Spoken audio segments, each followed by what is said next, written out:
बिस्मिल्लाहिर्रहमानिर्रहीम। Welcome to my YouTube channel. आज की इस वीडियो में हम डिस्कस करेंगे कि स्ट्रेटजिक मैनेजमेंट क्या होती है और साथ में हम स्ट्रेटजिक मैनेजमेंट के प्रोसेस को भी डिस्कस करेंगे। और स्ट्रेटजिक मैनेजमेंट का प्रोसेस मैं आपको एक एग्जांपल के जरिए समझाऊंगा। तो विदाउट एनी फर्दर डिले हम अपनी वीडियो को स्टार्ट करते हैं। सबसे पहले हम जानते हैं कि स्ट्रेटजिक मैनेजमेंट का क्या मतलब है।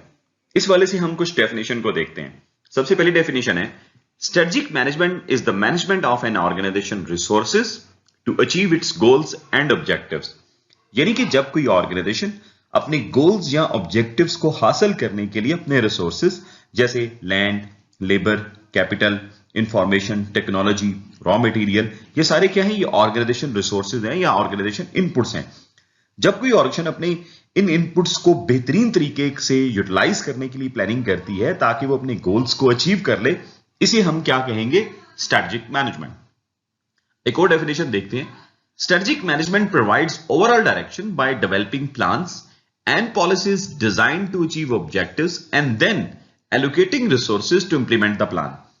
मतलब कि स्ट्रेटजिक मैनेजमेंट एक ऐसा प्रोसेस है जिसमें ऑर्गेनाइजेशंस अपने गोल्स को अचीव करने के लिए प्लान्स और पॉलिसीज बनाती हैं और फिर इन प्लान्स को एग्जीक्यूट करने के लिए रिसोर्सेज को यूटिलाइज किया जाता है। दूसरे लफ्जों में बात करें तो स्ट्रेटजिक मैनेजमेंट एक ऐसा अमल है जिसके तहत ऑर्गेनाइजेशन अपने रिसोर्सेज को इस्तेमाल करने का तरीकेकार बनाती है ताकि वो ऑर्गेनाइजेशन या कंपनी अपने गोल्स को अचीव कर ले। तो स्ट्रेटजिक मैनेजमेंट बेसिकली क्या है, गोल्स को अचीव करने के लिए जब ऑर्गेनाइजेशन अपने रिसोर्सेज को यूटिलाइज करने का प्लान बनाती है, उसे हम स्ट्रेटजिक मैनेजमेंट कहेंगे। अब जो डेफिनेशन में स्ट्रेटजिक मैनेजमेंट की आपसे डिस्कस करने लगा हूं, ये इटसेल्फ स्ट्रेटजिक मैनेजमेंट प्रोसेस भी है, which starts from setting objectives, followed by environment analysis, next strategy formulation, afterwards strategy implementation, and last one is strategy evaluation. मैं ये स्ट्रेटजिक मैनेजमेंट का प्रोसेस जो है मैं आपको ब्रीफली एक्सप्लेन करता हूं, इसके बाद फिर हम एग्जांपल से इसको समझेंगे। देखिए, स्ट्रेटजिक मैनेजमेंट एक ऐसा प्रोसेस है जिसके तहत कोई ऑर्गेनाइजेशन सबसे पहले अपने लिए गोल को सेट करती है या अपने लिए कोई लॉन्ग टर्म टारगेट सेट किया जाता है जिसे वो ऑर्गेनाइजेशन अचीव करना चाहती है। और ये लॉन्ग टर्म टारगेट जो ऑर्गेनाइजेशन अपने लिए सेट करती है, याद रखिए वो ऑर्गेनाइजेशन के विजन और मिशन के साथ अलाइन होना चाहिए और होता भी है। नॉर्मली ऑर्गेनाइजेशन जो है जब स्ट्रेटजिक मैनेजमेंट करती है तो वो जो भी लॉन्ग टर्म टारगेट रख रही है वो उनकी पूरी कोशिश होती है कि उनका जो गोल है वो उनके विजन और मिशन के साथ अलाइन हो। मींस के जब ऑर्गेनाइजेशन अपने गोल्स को अचीव करे तो इसका मतलब है कि वो अल्टीमेटली अपने विजन की तरफ बढ़ रही है। तो स्टेप में हम सबसे पहले क्या करते हैं, ऑर्गेनाइजेशन अपने लिए गोल को सेट करती है और फिर जब गोल सेट कर लिए जाते हैं उसके बाद ऑर्गेनाइजेशन अपने एनवायरनमेंट को एनालाइज करती है। यानी कि जिस एनवायरनमेंट में वो ऑर्गेनाइजेशन ऑपरेट कर रही है उसके इंटरनल और एक्सटर्नल फैक्टर्स को एनालाइज किया जाता है। इंटरनल फैक्टर्स में ऑर्गेनाइजेशन अपने इंटरनल फैक्टर्स लाइक ऑर्गेनाइजेशन का कल्चर, उसके एम्प्लॉइज, उसका कैपिटल और उसके बाकी इंटरनल जो स्टेक होल्डर्स हैं उनको वो एनालाइज करती है और देखती है कि उसके इंटरनल फैक्टर्स में क्या स्ट्रेंथ्स हैं और क्या वीकनेसेस हैं। इसी तरह से वो अपने एक्सटर्नल फैक्टर्स को भी एनालाइज करती है। एक्सटर्नल फैक्टर्स में economical, political, technological, social, ecological, legal factors होते हैं जिसे उर्फे आम में हम पेस्टल भी बोलते हैं। तो ये एक्सटर्नल फैक्टर्स को एनालाइज करते हुए ऑर्गेनाइजेशन ये देखती है कि एक्सटर्नल फैक्टर में वो कौन से ऐसे थ्रेट्स हैं जिनसे उससे बचना है और कौन सी ऐसी अपॉर्चुनिटीज अवेलेबल हैं जिनको अवेल करके वो ऑर्गेनाइजेशन जो है वो अपना फायदा उठा सकती है। अब देखिए कि जब ऑर्गेनाइजेशन अपने लिए गोल सेट कर लेती है और फिर उसके बाद वो अपने एनवायरनमेंट का एनालिसिस भी कर लेती है जिससे उसे अपनी स्ट्रेंथ, वीकनेसेस, अपॉर्चुनिटीज और थ्रेट्स का पता चल जाता है। अब इसके बाद जो अगला मरहला आता है वो है स्ट्रेटजी फॉर्मुलेशन का। देखिए, स्ट्रेटजी फॉर्मुलेशन इटसेल्फ एक प्रोसेस का नाम भी है। इस मरहले में ऑर्गेनाइजेशन अपने तमाम रिसोर्सेज को यूटिलाइज करने का प्लान बनाती है। तो इसका मतलब क्या हुआ, स्ट्रेटजी फॉर्मुलेशन क्या चीज है कि ऑर्गेनाइजेशन अपने तमाम अवेलेबल रिसोर्सेज को यूटिलाइज करने का प्लान बनाती है कि मैं उन्हें किस तरह यूटिलाइज करूं कि अपने अल्टीमेट गोल को अचीव कर लूं। दूसरे लफ्जों में ऑर्गेनाइजेशन अपने लिए कोर्स ऑफ एक्शन या प्लान ऑफ एक्शन तैयार करती है जिसे हम एक रोड मैप भी कह सकते हैं, जिसे ऑर्गेनाइजेशन फॉलो करके अपने गोल्स को अचीव कर सकती है। तो सिंपल वर्ड्स में मैं दोबारा रिपीट करता हूं, स्ट्रेटजी फॉर्मुलेशन क्या है, ये एक ऐसा प्लान ऑफ एक्शन है जिसको फॉलो करके ऑर्गेनाइजेशन ना सिर्फ अपने गोल्स को अचीव करती है बल्कि अपने विजन को भी वो हासिल कर लेती है। और फिर जैसा कि मैंने भी आपसे जिक्र किया कि प्लान ऑफ एक्शन से मुराद है कि ऑर्गेनाइजेशन का अपने रिसोर्सेज को यूटिलाइज करने का प्लान, अब वो फॉर एग्जाम्पल क्या हो सकता है, अगर ह्यूमन रिसोर्स के हवाले से बात करें तो किस ह्यूमन रिसोर्स ने किस पोजीशन के ऊपर काम करना है, किस पोजीशन पे रहते हुए कौन सी ड्यूटीज और रिस्पॉन्सिबिलिटीज परफॉर्म की जाएंगी। इसी तरह से हमने अपनी इंफॉर्मेशन, अपनी टेक्नोलॉजी, अपनी जमीन, अपने अदर रिसोर्सेज को कैसे इस्तेमाल करना है, अपने फाइनेंसेस को कैसे जो है एफिशिएंटली यूटिलाइज करना है। तो अल्टीमेटली क्या है कि ये स्ट्रेटजी फॉर्मुलेशन जो है वो रिसोर्सेज को यूटिलाइज करने का प्लान है। अब जब ऑर्गेनाइजेशन एक दफा स्ट्रेटजी फॉर्मुलेट कर लेती है, नेक्स्ट वो स्ट्रेटजी को इंप्लीमेंट कर देती है। यानी कि जो आपने प्लान ऑफ एक्शंस अपने रिसोर्सेज को यूटिलाइज करने के लिए बनाया था, उसे बकायदा एग्जीक्यूट कर दिया जाता है। मींस कि आप स्ट्रेटजी को आपने इंप्लीमेंट कर दिया और तमाम organisations according to the plan अपना अपना काम करना शुरू कर देते हैं। जैसे मैंने भी ह्यूमन रिसोर्स के हवाले से एग्जांपल दी, तो ह्यूमन रिसोर्स डिपार्टमेंट अपना काम करना शुरू कर देता है, लाइक लोगों को ऑर्गेनाइजेशन में मैनेज करना वगैरह। इस सिलसिले में human resource department human resource management के तमाम फंक्शंस को परफॉर्म करता है और इन फंक्शंस को परफॉर्म करने के लिए बेशुमार एक्टिविटीज परफॉर्म की जाती हैं जो अल्टीमेटली ऑर्गेनाइजेशन के गोल्स, विजन या उसके मिशन के साथ अलाइन होती हैं। अब यहां पर एक बात याद रखें कि स्ट्रेटजी इंप्लीमेंटेशन के बाद ऑर्गेनाइजेशन में परफॉर्म होने वाली तमाम एक्टिविटीज को बकायदा मॉनिटर किया जाता है, देखा जाता है कि अगर कहीं कोई डेविएशन है तो फिर कोई ना कोई प्रॉपर मेजर लेकर, कोई ना कोई करेक्टिव एक्शन लेकर यह इंश्योर किया जा सके कि तमाम activities as per course of action हो रही हैं या नहीं हो रही। अब स्ट्रेटेजिक मैनेजमेंट में जो आखिरी मरहला आता है उसे स्ट्रेटजी इवैल्यूएशन कहते हैं। इस मरहले में ऑर्गेनाइजेशन ये देखती है कि जो स्ट्रेटजी बनाई थी उसको हमने इंप्लीमेंट भी कर दिया, अब उसका रिजल्ट क्या है, क्या ऑर्गेनाइजेशन की परफॉर्मेंस कैसी रही, क्या ऑर्गेनाइजेशन ने अपने गोल्स को सक्सेसफुली अचीव कर लिया, या वो क्या अपने गोल्स की तरफ वो बढ़ रही है, अपने विजन की तरफ बढ़ रही है, जो टारगेट उसने सेट किया था क्या हम उस टारगेट को अचीव कर रहे हैं, हम उस टारगेट के नजदीक हैं या नहीं। अगर जो ऑर्गेनाइजेशन ने स्ट्रेटजी बनाई है अगर उससे उसको खातर ख्वाह नताइज हासिल हो रहे हैं तो वो उसी के साथ कंटिन्यू करेगी, और अगर कहीं कोई प्रॉब्लम है, स्ट्रेटजी सपोर्ट नहीं कर रही है, तो अब इसका मतलब क्या है कि ऑर्गेनाइजेशन अपना अगला लाए अमल तय करती है कि या तो वो स्ट्रेटजी को मॉडिफाई करेगी या फिर वो नए सिरे से स्ट्रेटजी जो है वो बनाएगी। और अल्टीमेटली ये तमाम एफर्ट्स किस लिए की जा रही हैं, ताकि ऑर्गेनाइजेशन जो है वो अपने विजन को अचीव कर ले।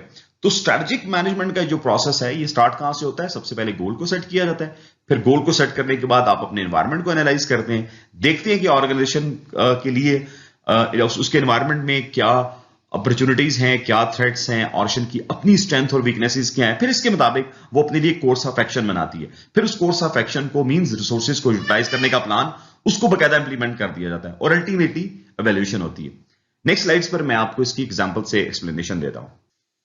Now let me explain strategic management process with an example. Suppose you are the owner of a small restaurant called AYZ Tasty Bites. अब इस एग्जांपल में स्ट्रेटेजिक मैनेजमेंट के मुताबिक हमारा पहला स्टेप क्या है, goal setting. Your first step in strategic management is to set clear objectives. In this case, your main goal might be to become the most popular Italian restaurant in your town within the next 5 years. मतलब कि आपने अपने restaurant के लिए जो target set किया है वो ये है कि अगले 5 सालों में आपका रेस्टोरेंट अपने टाउन का मोस्ट पॉपुलर रेस्टोरेंट बन जाए। अब ये लॉन्ग टर्म टारगेट है, 1-2 दिनों की बात नहीं है, बल्कि आपने ये तय किया है कि मैं अपने रेस्टोरेंट को नेक्स्ट 5 इयर्स में मोस्ट पॉपुलर रेस्टोरेंट बनाऊंगा। तो गोल सेट हो गया। गोल सेट क्या है, अपने रेस्टोरेंट को मोस्ट पॉपुलर रेस्टोरेंट बनाना। ड्यूरेशन आपने क्या रखी है, नेक्स्ट 5 इयर्स में। अब जब एक दफा टारगेट सेट कर दिया जाता है कि मीन जब आप अपना गोल बना लेते हैं, अगला स्टेप क्या है, एनवायरमेंट एनालिसिस। इसमें क्या है, you need to assess your restaurant's internal and external environment. This includes analysing factors like competition, customer preferences and economic condition.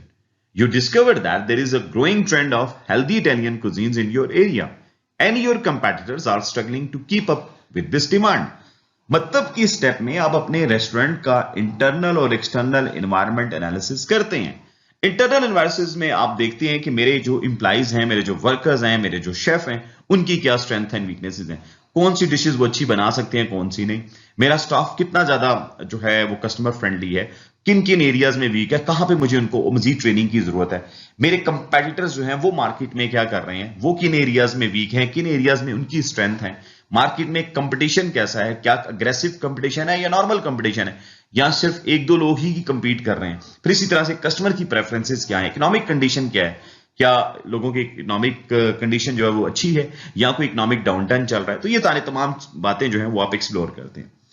अब जब आपने अपना एनवायरनमेंट एनालिसिस कर लिया तो उसके बाद आपको यह पता चलता है कि मार्केट में हेल्दी इटालियन कुजीन्स का एक नया ट्रेंड आया है और आपके कंपेटिटर भी इस नई डिमांड को पूरा करने के लिए कोशिशें कर रहे हैं।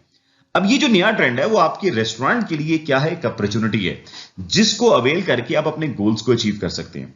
अगर आप इस नई डिमांड को मीट कर लेते हैं तो आपका रेस्टोरेंट आहिस्ता आहिस्ता एक हेल्दी इटालियन कुजीन्स के हवाले से एक मशहूर रेस्टोरेंट हो जाएगा, जो यकीनन आप अगले नेक्स्ट 5 इयर्स में बना सकते हैं, जो आपने अपने लिए गोल भी बनाया है। तो एनवायरमेंट एनालिसिस से आपको क्या पता चलता है, आपको अपनी स्ट्रेंथ्स का पता चलता है, आपको अपनी वीकनेसेस का पता चलता है। फिर इसी तरह से आप मार्केट में या आप अपने एक्सटर्नल एनवायरमेंट से आपको जो अपॉर्चुनिटीज और थ्रेट्स का पता चल जाता है। फिर इसके अकॉर्डिंगली आप अपनी आगे स्ट्रेटजी फॉर्मुलेशन करते हैं। नेक्स्ट स्टेप है strategy formulation. Based on your analysis you decide to develop a strategy. In this case, you decide to focus on offering a menu that emphasizes healthy Italian dishes made from locally sourced organic ingredients. You also decide to invest in marketing efforts that highlight your commitment to health and sustainability. मतलब कि अब इस step में आप अपने restaurant के लिए strategy formulate करते हैं।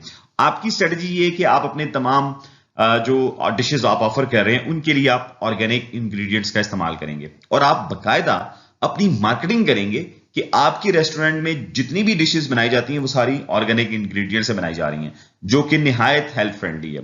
तो ये क्या है, ये आपके रेस्टोरेंट की स्ट्रेटजी है। अब वंस जब आपने अपनी स्ट्रेटजी बना ली है, अब अगला मरहला जो आता है वो है स्ट्रेटजी को इंप्लीमेंट करने का। अब इस स्टेप में क्या होता है, it's a time to put your strategy into action. You revamp your menu, source local ingredients and train your staff to prepare these healthier Italian dishes. You also launch marketing campaigns that emphasize your new approach using social media and local events to spread the word. मतलब कि जब आप अपनी strategy को implement करते हैं तो इससे मुराद ये है कि जो भी कोर्स ऑफ एक्शन या प्लान ऑफ एक्शन या जो भी प्लान आपने तैयार किया अपने रिसोर्सेज को यूटिलाइज करने का, उसे आप इंप्लीमेंट करते हैं। फॉर एग्जाम्पल, आप अपने मेन्यू को चेंज करते हैं, आप अपने सप्लायर से ऑर्गेनिक इंग्रेडिएंट्स खरीदना शुरू कर देते हैं। इसी तरह से जो आपका स्टाफ है, खासतौर पे शेफ वगैरह, उनको आप ट्रेनिंग देते हैं कि कैसे हेल्दी इटालियन फूड्स बनाने हैं। फिर आप अपनी मार्केटिंग करते हैं through social media and other means. तो लिहाजा इस स्टेप में आप अपने प्लान्स के मुताबिक काम करना शुरू कर देते हैं। नेक्स्ट स्टेप है monitoring and feedback. As you implement your strategy you continuously monitor your progress. You gather feedback from customers through surveys and reviews and you track your sales and customer satisfaction level. You find that your restaurant popularity is growing and you are attracting a new health conscious customer base. यानी कि जब आप अपनी strategy को implement करते हैं तो आप अपनी प्रोग्रेस को या तमाम एक्टिविटीज को मॉनिटर करते हैं। आप एक्चुअली में ये चेक करते हैं कि आया तमाम एक्टिविटीज प्लान के मुताबिक हो रही हैं, और अगर कहीं कोई डेविएशन है तो आप कोई ना कोई करेक्टिव एक्शन लेते हैं to keep activities on track. आप फिर ना सिर्फ एक्टिविटीज को मॉनिटर करते हैं बल्कि आप अपने कस्टमर से भी फीडबैक लेते हैं कि उनको आपके रेस्टोरेंट की जो नई डिशेस हैं वो कैसी लग रही हैं। फिर आप अपनी सेल्स को भी देखते हैं और फिर अल्टीमेटली आपको जो है ये अंदाजा होने लगता है कि आपका रेस्टोरेंट जो है उसकी पॉपुलैरिटी ग्रो कर रही है और आप हेल्थ कॉन्शियस कस्टमर्स को टारगेट कर रहे हैं, वो ज्यादा आपकी जो है रेस्टोरेंट के ऊपर आ रहे हैं। लास्ट स्टेप है strategy evaluation. Over time, you regularly evaluate whether you are on track to achieve your long-term goal of becoming the most popular Italian restaurant in your town. If you are making progress, you continue with your strategy. If not, you may need to revisit and revise your objectives and strategy. मतलब कि देखें, वक्त के साथ साथ आप अपनी overall progress को भी मॉनिटर कर रहे होते हैं, वो देख भी रहे होते हैं, रिव्यू भी करते हैं, और आप देखते हैं कि क्या आपका रेस्टोरेंट अपने टाउन का मोस्ट पॉपुलर इटालियन रेस्टोरेंट बन भी रहा है। अगर तो आप ग्रो कर रहे हैं तो इसका मतलब है कि आपकी स्ट्रेटजी काम कर रही है और आप फिर इसी स्ट्रेटजी के साथ कंटिन्यू करेंगे। और अगर आप अपने गोल्स की तरफ नहीं जा रहे और आपकी कोई पॉपुलैरिटी आपको नहीं मिल रही है, कस्टमर आपको अच्छा फीडबैक नहीं दे रहा, तो इसका मतलब क्या है कि आपको अपनी गोल्स और अपनी स्ट्रेटजी दोनों को रिवाइज करना है, आपको चेंज करना है, नई कोई स्ट्रेटजी बनानी है, नया कोई तरीकेकार डिफाइन करना है, नए अपने लिए टारगेट सेट करने हैं, ताकि अल्टीमेटली जो भी आपने अपना विजन रखा हुआ है अपने रेस्टोरेंट के लिए उसको आप हासिल कर लें। तो ये सिलसिला चलता रहता है। ऑर्गेनाइजेशंस देखती रहती हैं कि उनकी प्रोग्रेस क्या है। मोस्टली ऑर्गेनाइजेशन कोशिश करती हैं कि जो उन्होंने स्ट्रैटेजी बनाई है वो उसके मुताबिक अपने गोल्स को अचीव करें, लेकिन कहीं पे अगर कोई डेविएशन आती है या डिजायर आउटकम्स नहीं आते तो फिर वो अपनी स्ट्रैटेजीज को, अपने गोल्स को रिवाइज करती हैं। उम्मीद करता हूं कि आज आपने स्ट्रैटेजिक मैनेजमेंट के इस कॉन्सेप्ट को अच्छे से समझ लिया होगा। वीडियो अच्छी लगी हो तो हमारे चैनल को जरूर सब्सक्राइब कीजिएगा, अपने फ्रेंड्स के साथ शेयर कीजिएगा। बहुत ज्यादा ख्याल रखें। Stay blessed.